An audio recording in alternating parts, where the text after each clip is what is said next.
Ассаламағалейкум ағайын. Қазақстанда табиғатты қорғауға арналған тағы бір ұйым құрылды. Байтақ болашақ деп аталатын Альянс экологияға қатысты мәселелермен айналысатын қоғамдық бірлестіктердің басын біріктірмек. Бұл ұйымды елдің белгілі ақын жазушылары, саясаткерлер мен журналистері қолдап отыр. Қоғамдық бірлестік қандай түйткілдердің түйінін тарқатуды көздейді. Осы жөнінде салиқалы ойлармен хабарымызға келген арнайы қонағымыз бөліседі. Бұл тақырыптың төңірегінде бүгін біз Байтақ болашақ экологиялық альянсы республикалық қоғамдық бірлестігінің төрағасы Азаматхан Сайлауұлы Әміртаевпен сұхбаттасамыз. Азаматхан Сайлауұлы, қош келдіңіз. Енді құтты болсын делік алдымен. Осындай қоғамдық бірлестік құрып отырсыздар, пайда болып отыр. Алдымен осы ұйымның мақсат міндеттері туралы айтып кетсеңіз. Біріншіден, енді 5 институциялық реформада айтылғандай 100 қадамда қазір қоғамның қалыптасуында қоғамдық ұйымдардың маңызы туралы айтылды ғой. Осыған байланысты біз енді дүние жүзінде, әлемде экология мәселе ол приоритет. Болғандықтан бізде Қазақстанда осы экологиялық мәселені басқа мәселеге көтеріп ойымыз бар. Осыған байланысты осы экологиялық альянсты құруға бағыттадық. Бұл идея бізге бұрыннан келді, бірақ осы идеяны іске асыру үшін көптеген келіссөздер жүргіздік. Солай жүргізе отырып, осы барлық қоғамдық ұйымдармен кездестік, келіссөз жүргіздік, бәрімен меморандумға отырдық. Солай біздің өзіміздің альянсқа кіргізіп, осы экологиялық альянс Байтақ болашақта аштық.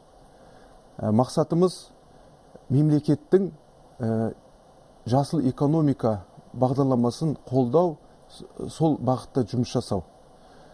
Сол жобаның бір компоненті болу. Екіншіден, барлық жаңағы жергілікті жердегі экологиялық ұйымдардың қолдау көрсетсек деген ойымыз бар. Ең бастысы просвещение, халықты таныстыру, экологияны қаншалықты ол приоритет біздің өмірімізде екенін түсіндіру. Мысалға, қарапайым ауаны ластамау, қарапайым даланы қамтамасыз ету, кәсіпкерлікте жасыл экономикаға байланысты кәсіпкерлікпен айналысу. Осы жобаларды әкеліп халыққа түсіндіру біздің ол мақсатымыз. Осы жұмысты атқарсақ деген ойымыз бар. Енді Азаматхан Сайлауұлы, сіз дұрыс айтасыз. Енді ауаның ластануы ол Қазақстандағы ең күрделі мәселелердің бірі, осы экологияға қатысты. Осындай проблемалармен қалай күресу керек, бұларды қалай шешу керек, қандай ұсыныстар жасайсыз алдымен? Енді қалада қарап отырсақ, қаланың ауасын ластайтын ол бірінші автокөліктер. Мысалға, әрбір азамат өзінің автокөлігін газға ауыстырса, жаңа электро қуатымен жүретін мәшинеге ауыстырса, немесе жаңағы қоғамдық көліктерді пайдаланса, әрқайсы мәшинеге мінбей, бізде бір сол ауаның ластануын кішкене тоқтатушы ек. Екінші, ол ауаның ластануы ол мынау ТЭЦ-тардың жұмысы. Әрине, бұл жерде қалалық әкімшілікпен біз жұмыс атқарамыз. Біріншіден, осы бағытта ТЭЦ-тарды бір аудит жасауымыз керек бүгінгі күні. Соны көтеріп жатырмыз сол мәселені. Өйткені жағылған көмірден берілген энергия 100% үйлер пайдаланып жатқан жоқ.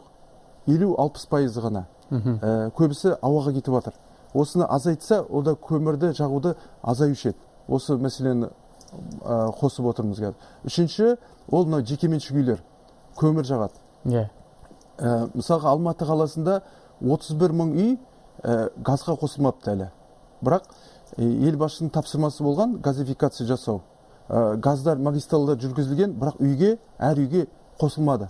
Қосылу үшін газ компаниясы жаңағы адамдардан қаражат сұрап отыр. 500-400 мың теңгедей. Осы мәселені біз қазір ойластырып отырмыз. Банктармен бір келісім жүргізіп, бір жаңағы рассрочка дейміз ғой. Сонда белгілі бір мерзімге қарызға жасап берсе, 31 мың үйді қамтамасыз ететін болса, ол да бір ауаны ластандыруды тоқтатушы еді. Негізі газ мәселесі өте күрделі мәселе, шынында да мәселен Көкшетауда газ атымен жоқ, ешқашан болған. Алматыда бұл мәселе шешілді. Магистралдың бәрі тұр үйдің қасында. Бірақ үйден сол магистралдан үйге тарту үшін ақша сұрап тұр. Осы мәселе енді көп азаматтарда ондай қаражат жоқ қой, бірден төлей алатын. Осыны мысалға жаңағыдай белгілі мерзімге бөліп беретін болса, ол бәрібір де бір эконом болушы еді әрбір үйге. Өйткені көмірдің бағасы газбен салыстырғанда қымбат. Сіз әлгі ТЭЦ-тарды айтып жатсыз, жылу станциялары. Олар монополист компаниялар, олар келісе ме? Енді ТЭЦ-тарды айтып отырмын ғой, бірінші ТЭЦ-тардың жұмысы бойынша біз аудит жүргізуіміз керек, сол бойынша олардың жұмысын оптимизировать етеміз. Түсінікті. Енді осы ұйымға кім мүше қазір? Біріншіден біз аймақтарды араладық, барлық аймақта болдық. Сол аймақтардағы қоғамдық бірлестіктердің бәрін біздің осы ұйымымызға кіргіздік меморандум арқылы. Оның біреусі Атырау облысы, Орал облысы, Орал облысында экология ассоциациясы, Қамза Мырза үлкен ғалым кісі, осы экологияда өмірін арнаған кісі бізге қосылды альянсқа. Атырауда Мұфтақ Дияров деген белгілі осы эколог, өмірін экологияға арнаған ағамыз, академик. Қазір жасы 83-те. Сол Хакимов Махамбет дейді, сол үлкен азаматтардың бәрін біз үлкен осы меморандум арқылы өзіміздің альянсқа кіргізіп, қазір бірге сол кісілермен бірге жұмыс істеп жатырмыз. Қазақстанда табиғат деген экологиялық қоғаммен отырдық меморандумға, Мелі Селеусізов ағамызбен. Сонда үлкен жұмыстар атқарып жатырмыз. Негізгі біздің мақсатымыз ол жаңа жасыл экономиканы енгізу Қазақстанға. Бұл жаңа ера, бұл жаңа көзқарас, жаңа мышление, бұл жаңа бағыт. Бұл не үшін осы бағыт туындап отыр бүгінгі күні? Өйткені дүние әлемнің қазір экономикасы, индустриялық экономика тез дамуда. Ол табиғи ресурстарды көп пайдалануда. Егер осылай пайдаланатын берсе, осындай жылдамдықпен 30-40 жылдан кейін сол табиғи ресурстың 3/1 бөлігі ғана қалады. Одан азайып кетпесе, сонда біз ұрпағымызға не қалдырамыз? Болашақ қуат көздерін іздеу керек дейсіз? Сондықтан бізге бүгіннен бастап болашақ қуат көздерін іздеуіміз керек. Ол альтернативті, ол жаңағы күн сәулесімен, сумен, осы бағыттың бәрін біз дамытуымыз керек. Бұл жаңа кәсіпкерлік көзқарас, жаңа бизнес. Соны біз дамытуымыз керек. Ол жасыл экономика. Енді осы мақсатпен біз экспоны ұйымдастырып жатқанда осы мақсат қой негізі. Әрине, ол экспо, ол үлкен имидж, осы жобаларды іске асыратын үлкен жоба. Оны біз қолдаймыз. Ал мынадай сұрақ, енді қараңыз. Сіздердің де айтып кеткен, Батыс Қазақстан облысында Капустин Яр деген полигон бар. Оның салдарынан зардап шеккен қанша азаматымыз бар.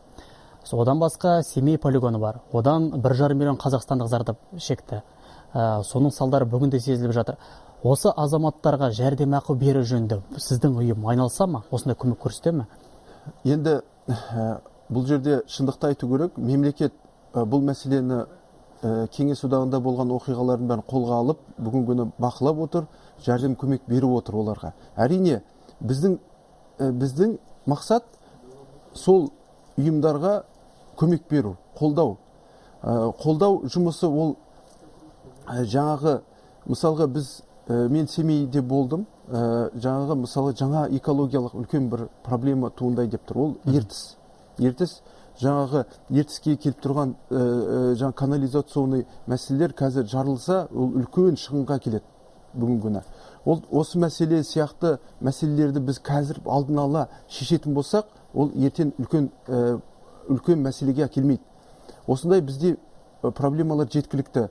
Бүгінгі күні жаңағы айтып отырмыз ғой, Семей Невада қозғалысы болды.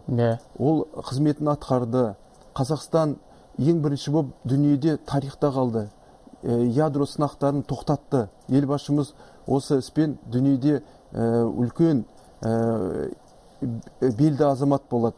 Осы жағынан үлкен біз жеңіске жеттік. Қазақстан бірінші болып тоқтатты. Оның ары қарай жөндеу саласы ол бойынша жұмыс жүргізіледі. Оған да біз де қатысамыз.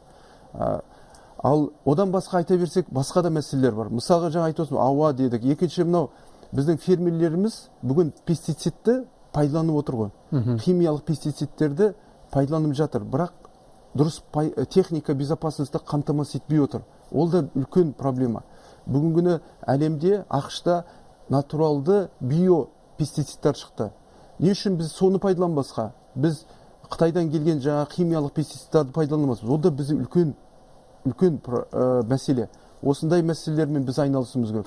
Әрине, бұқара ақпарат құралдарында бұрын айтылып жүрген мәселелер, ол бүгінгі күні бәрі бақылауда тұр.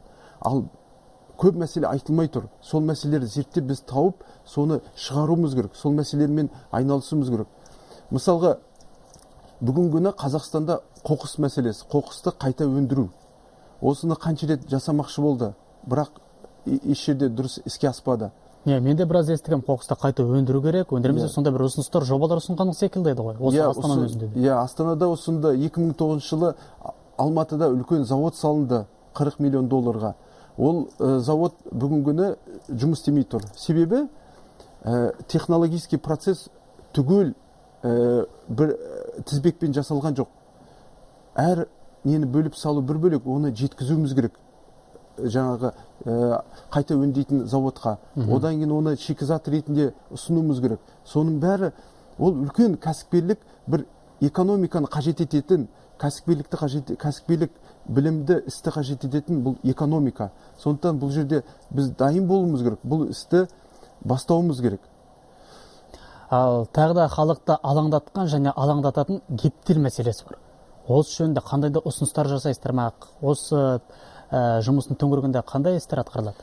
Гептил бойынша бүгінгі күні мемлекет ол бойынша жұмыс жасап жатыр. Мен сол ғылыми институттарды білем, қалай мәселемен айналысып жатқан. Бірақ гептил деген ол соншалықты ол зиян, бірақ оны зерттеп, қай жерде оны тазалау, ол не көзге көрінбейді, не иісі жоқ, сондай зат. Бұл әрине шетелдік ғалымдарды қажет етеді. Бұл білімді жоғарғы дәрежедегі ғалымдарды қажет етеді. Осыған байланысты бізде білім алуға Колумбийский университетке оқуға барып, сол белгілі бір курстардан өтсек деген қазір ойымыз бар, соны жоспарлап отырмыз. Өйткені жаңа технология керек, жаңа тренд керек, осының бәрі шешу үшін. Бұрынғы Кеңес одағының шешімдері жарамайды бұған. Бұған жаңа көзқарас керек. Бұны біз нарықтық заманда өмір сүргеннен кейін, бұны біз коммерциализацияға айландыруымыз керек. Осы арқылы біздің кәсіпкерлер қаражат табу керек. Сонда ол мотивация болып, ол іске асады. Ал қаражат демекші, ұйым қаражатты қайдан алады? Немен қаржыландырылады? Енді бұл экология қоғамдық бірлестік болғандықтан бұл жерде энтузиастар, бұл волонтерлардың атқаратын ісі. Мысалға, экологияны жақсы көретін адамдар, олар жанымен жақсы көреді. Жан жылуымен экологияны. Біз атқарамыз. Ал үлкен жобалар болған кезде, ол әрине инвестициялар тартамыз. Ол жерде біздің тәжірибеміз бар. Негізгі мына дүниежүзінің банктары, дүниежүзінде осы үлкен қаражат көздері бар. Экологияны қорғайтын, экологияны арналған, жасыл экономиканы көтеруге арналған қаражаттар бар. Сол қаражаттарды біз болашақта алып келеміз. Ол Европалық банк, даму банкі, дүниежүзілік банк, олармен біздің байланысымыз бар. Белгілі жобаларды қазір іске асыру ойымыз бар, оны іске асырамыз. Азаматхан Сайлауұлы студиямызға келіп, осында салиқалы ойларыңыз бен жоспарларыңызбен бөліскен үшін алғысымызды айтамыз. Енді бастамаларыңыз оң болсын деп тілейміз. Міне осында ұйым енді халықтың игілігіне, халықтың игілігі үшін жұмыс атқарады деген ойдамыз. Сізге сәттілік, табыс. Рахмет сізге. Бүгін бізде қонақта Байтақ Болашақ экологиялық альянсы республикалық қоғамдық бірлестігінің төрағасы Азаматхан Сайлауұлы Әміртаев мырза болды.